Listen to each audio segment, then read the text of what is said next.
ममता बनर्जी ने एक बार फिर से ईवीएम पर सवाल उठा दिया है और आपको बताएं ये बड़ा आश्चर्यजनक, बड़ा अचंभे वाला बयान उन्होंने दिया है। नंदीग्राम को लेकर उन्होंने अपनी हार स्वीकार करते हुए कहा कि हालांकि मैं अपनी हार को स्वीकार करती हूं, लेकिन मैं इस फैसले के खिलाफ न्यायालय का रुख करूंगी क्योंकि परिणाम और घोषणा आने के बाद कुछ हेराफेरी होने की खबर मुझे लगी है। और यह उन्होंने बयान इसलिए दिया है क्योंकि नंदीग्राम में ममता बनर्जी ने घोषणा करी थी कि यदि मैं नंदीग्राम हार गई तो मैं राजनीति से संन्यास ले लूंगी, और इसकी उन्हें उम्मीद नहीं थी कि नंदीग्राम में वो हार जाएंगी।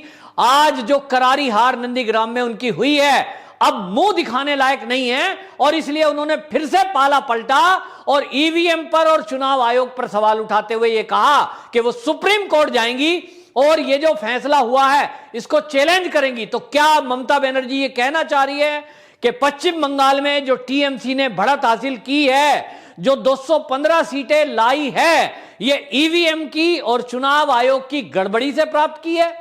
ममता बनर्जी एक तरफ ये जीत का जश्न मना रही हैं और वो ये कह रही हैं कि टीएमसी के कार्यकर्ताओं की जीत है, ये पश्चिम बंगाल के लोगों की जीत है, ये यहां के मूल निवासियों की जीत है। और उन्होंने संबोधित करते हुए भी कहा कि ये पश्चिम बंगाल के लोगों की जीत है, बाहरी लोग हार गए। तो हम क्यों ना कहें कि ये ईवीएम की गड़बड़ी और बूथ कैप्चरिंग का नतीजा है कि ममता बनर्जी 215 सीट जीती। बीजेपी की 210 सीटें जीतने का अनुमान था, और ये जो सीट बीजेपी ने लूज की हैं, कहीं ये मशीनों की गड़बड़ी या चुनाव आयोग की गड़बड़ी के कारण है? ममता बनर्जी क्या कहना चाहती है?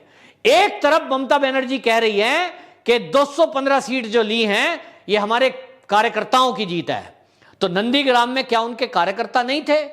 एक सीट ममता बनर्जी जो हारी है उसको वो कह रही है कि चुनाव आयोग की गड़बड़ी है, और दूसरी बाकी जो कैंडिडेट जीते हैं वो सब सही हैं। ऐसा कैसे हो सकता है भाई? जहां आप हार जाओ वहां मशीन गड़बड़ है, और जहां आप जीत जाओ वो मशीन ठीक है। ये दोगलापन कहां से चलेगा भाई? एक ही मशीन को दो तरह से कैसे बता सकते हो? या तो ईवीएम मशीन खराब है, आप बोलो कि जितने भी कैंडिडेट जीतकर आए हैं ये टीएमसी के लोग मशीन की गड़बड़ी से जीतकर आए हैं, या ममता दीदी ये बोलो कि मशीन ठीक है, लोगों का फैसला स्वीकार करो और राजनीति से संन्यास लो। मुख्यमंत्री बनना है, किसी और की घोषणा करो, भले ही आपका भतीजा क्यों ना हो। आप घोषणा करो कि मैंने एक घोषणा करी थी कि नंदीग्राम यदि हारती हूं तो मैं राजनीति छोड़ दूंगी, तो छोड़ो, किसी और को आने दो, राजनीति में रहना। आप चाहे केंद्र में राजनीति करो, जाओ सदन में, राज्यसभा से जाओ, लोकसभा तो दूर है, राज्यसभा से जा सकती हो, लेकिन आप ऐसा नहीं करोगे। और आपका सुप्रीम कोर्ट जाने की घोषणा करना यह दिखा रहा है कि आपने कैसा दोहरा चरित्र जीने का तय कर लिया है।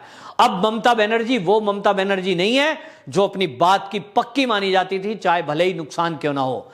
आज क्या हो गया है कि आप दोगली जीवन को जीने के लिए, ये चुनाव जीतने के लिए, सीट पाने के लिए कभी चंडी पाठ करते हो तो कभी कलमा पढ़ते हो, कभी मुसलमान बनते हो तो कभी हिंदू बनते हो, कभी आप चंडी पाठ करके ब्राह्मण गोत्र बताते हो, कभी मंदिरों के चक्कर लगाते हो, कभी आप तुष्टीकरण के कारण बांग्लादेशी घुसपैठियों के पक्ष में खड़े हो जाते हो। तो ममता बनर्जी अब ये दोगलापन छोड़िए, खुलकर सामने आइए, हार स्वीकार करिए, राजनीति से संन्यास लीजिए और अपनी बात पे पक्के रहिए। आप सुप्रीम कोर्ट जाएंगे तो सुप्रीम कोर्ट क्या कहेगा कि गड़बड़ी हुई है? तो फिर तो सभी सीटों पे गड़बड़ी हुई है, क्योंकि भारतीय जनता पार्टी ने जो 50 सीटें लगभग लूज की हैं पश्चिम बंगाल के चुनाव में, वो 50 सीटें ऐसी हैं जहां मार्जिन इतना ही है जितना मार्जिन नंदीग्राम का है, कहीं 2000 कहीं 3000। फिर तो वो कैंडिडेट भी कहेंगे भाई कि ठीक है दोबारा चुनाव करवाओ, सभी सीटों पे दोबारा चुनाव करवाओ।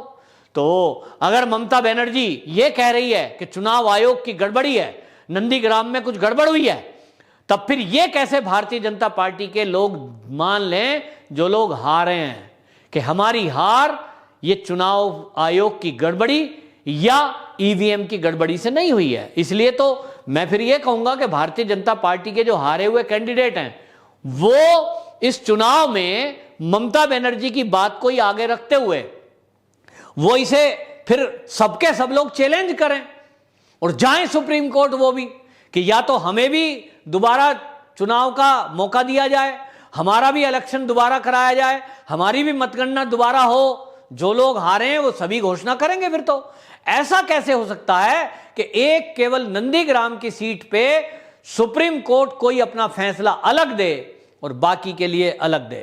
तो Mamata Banerjee supreme court move करने की धमकी दे जरूर रही हैं, देखते हैं वो क्या करती हैं। अगर वो सुप्रीम कोर्ट जाती हैं और ये एप्लीकेशन लगाती हैं कि नंदीग्राम में चुनाव आयोग ने कुछ गड़बड़ी की है, अधिकारियों ने वोट गिनने में कुछ गड़बड़ी की है, तो क्या टीएमसी के लोग जहां वहां वोटों की गिनती हो रही थी वहां से कोई ऐसा वायरल हुआ है वीडियो, कोई ऐसी खबर पत्रकारों ने दिखाई है? कोई खबर नहीं है। लेकिन हां, ममता बनर्जी अपनी हार स्वीकार नहीं कर रही है। यह बता रहा है कि ममता बनर्जी अब बौखला गई है। ममता बनर्जी को नजर नहीं आ रहा है तो करे तो क्या करे। यदि वो अपनी बात पर अडिग रहती है और वो मुख्यमंत्री के लिए किसी और को चयन करती है, क्या तब पश्चिम बंगाल में वो खेला हो पाएगा जिस खेले की बात ममता बनर्जी करती रही है? इसी की शंका उनको है, क्योंकि सीट छोड़ना इतना आसान नहीं है, सीट का मोह छोड़ना इतना आसान नहीं है। और इसलिए ममता बनर्जी ने शायद यह तय किया है कि इतने देर वो सुप्रीम कोर्ट के नाम पर लोगों को उलझाए रखेगी और इसी बीच में वो सोच रही हैं कि वो कोर्ट में मूव करे और इसी बीच में वो शपथ ग्रहण मुख्यमंत्री की कर ले, तो ये होने का नहीं है। चुनाव के इस रिजल्ट को अगर वो स्वीकार नहीं करती है, तो अगर वो कोर्ट मूव करती है, तो कानून के जानकार बताएंगे कि यदि किसी एक सीट का निर्णय रह गया है, तब तक वो कोई भी शपथ ग्रहण नहीं कर सकती, क्योंकि मामला चुनाव में जाएगा, कोर्ट में जाएगा। तो कोर्ट में जाने के बाद वो इस चुनाव में इस पूरी प्रक्रिया को कटघरे में खड़ा कर रही हैं।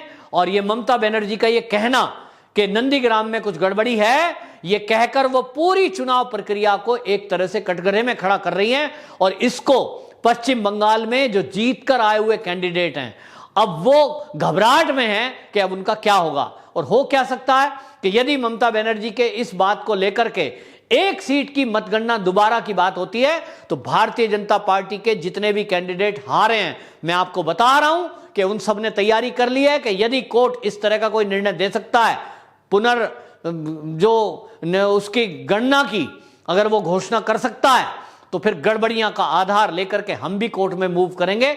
और पश्चिम बंगाल में जो भी 2-3 हजार या 10 हजार के भी मार्जिन से सही, सब लोग कहेंगे, अधिकार है कि भाई नियम अगर कहता है कि कोई अगर ऑब्जेक्शन लगाए तो उस पर दोबारा गणना हो सकती है, तो फिर सभी सीटों पे क्यों नहीं होगी? फिर सभी पे मतगणना दोबारा होगी। देखना होगा सुप्रीम कोर्ट इस पर क्या निर्णय करता है। देखना यह भी होगा कि ममता बनर्जी इस पर क्या करती है। वो सुप्रीम कोर्ट की घोषणा तो कर दी, लेकिन वहां जाती हैं कि नहीं, उनको ये बुद्धि और विवेक क्या निर्णय करने को कहता है, उनके जो कानूनी सलाहकार है वो उन्हें क्या सलाह देंगे।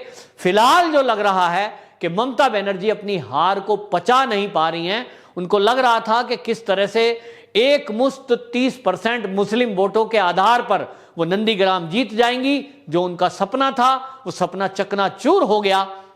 और अब उनको लग रहा है कि पश्चिम बंगाल के बीच में जो वो जानी जाती थी कि अपनी बात की पक्की है, अगर वो इस समय उस पूरी बात को छोड़ते हुए शपथ ग्रहण करती हैं मुख्यमंत्री की, तो आगे जिंदगी में कभी भी वो पश्चिम बंगाल के लोगों को और देश के लोगों को मुंह दिखाने के काबिल नहीं रहेंगी। क्योंकि लोग फिर पूछेंगे कि आपकी घोषणा का क्या हुआ, जो आपने कहा था राजनीति छोड़ने के लिए।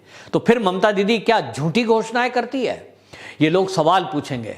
और ममता बनर्जी के जो जानकार हैं, जो उसकी नेचर को जानते हैं, उनकी नेचर को, वो लोग कह रहे हैं कि ममता बनर्जी को हम जितना जानते हैं, वो कभी भी अपने वादे से पीछे हटती नहीं है और यही कारण है कि उनको दिखाई दिया कि और तो कोई रास्ता बचा नहीं, राजनीतिक कैरियर खत्म होने से बचाने के लिए एक ही रास्ता बचा है कि वो कोर्ट का रुख करें और इस मामले को थोड़े दिन उलझाए रखें। इसी बीच में वो शपथ ग्रहण कर लें और उसके बाद किसी और दूसरी सीट को खाली करा लें और वहां से चुनाव लड़ लें और मुख्यमंत्री बन जाएं दोबारा या तिबारा, सॉरी। तो वो चाह रही हैं, सोच रही हैं, लेकिन जनता देख रही है और यह देखना बड़ा दिलचस्प होगा कि ममता बनर्जी जो टीम लीडर थी पूरे पश्चिम बंगाल में, लोगों के लिए वो कितने बहानेबाजी और नाटकबाजी करके इस चुनाव में जीत करके आई हैं। क्या वो ये रिस्क लेंगी कि जो भारतीय जनता पार्टी के बाकी कैंडिडेट कम मार्जिन से हारे हैं वो भी इस चैलेंज को कर सकते हैं जो नंदीग्राम को लेकर ममता बनर्जी कर रही है। आखिरकार कुछ भी हो सकता है, देखना होगा अगले 2 दिन के अंदर क्या होता है। बहरहाल इतना तो तय हो गया कि ममता बनर्जी अपनी हार को पचा नहीं पा रही हैं और इस झटके को सह नहीं पा रही हैं। सुप्रीम कोर्ट के सहारे वो फिर से एक बैसाखी चाहती हैं, जैसा चुनाव के दौरान उन्होंने अपनी एक टांग को लेकर के नाटक ड्रामा किया।